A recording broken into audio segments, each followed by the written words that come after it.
Alam mo ba na yung ganitong kalaking pouch ay maglalaman ng ganitong kalaking duyan? Kapag bumili ka nga pala nito, may kasama na rin siyang tali sa loob. Tapos yung pinakaduyan niya, meron na rin siyang kasamang hook. At pagkatapos nga, pwede ka na maghanap ng mga bagay na pwede yung pagtalian ng iyong duyan.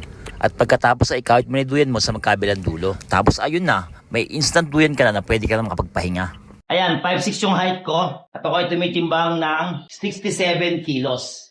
Pero kayang-kaya niya. Ayan, mahaba pa siya. Yung space niya. Tama-tama to, kung mahilig kang mag-travel, tapos pupunta mo, wala mapagmahigaan, gusto mo mahiga, gusto mo pahinga, o kaya mahilig ka sa mga camping, sabit mo lang sa mga puno o sa mga pinipagsabitan, makakapag-relax ka na, makakapagpahinga ka na. Or sa bahay niyo naman, kung meron kayong space na pwede mong pagsabitan din, sa terrace niyo o kasi sa dahil ng puno sa inyong harapan, yan, magagamit mo siya at makakapagpahinga ka at makakapag-relax ka ng maayos, di ba? At yung pinaka-pouch naman nitong duyan na to, kapag nailatag mo siya, naisabit mo na siya, siya yung masisilbing bulsa para lagay ng cellphone mo para hindi mahulog sa higaan mo at hindi mo madaganan. At kung ayaw mo nang gamitin at gusto mo siyang itago na ulit, napakadali naman niyang iligpit. Pabalumbunin mo lang siyang ganyan. Pagkatapos, pasok na ulit sa kanyang pouch.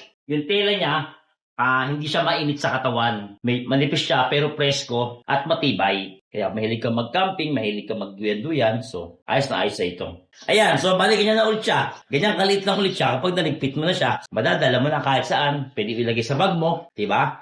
Hindi siya masyadong bulky, hindi siya masyadong hassle dahil sobrang laki. Ito kasi parang halos laki lang siya nitong cellphone ko.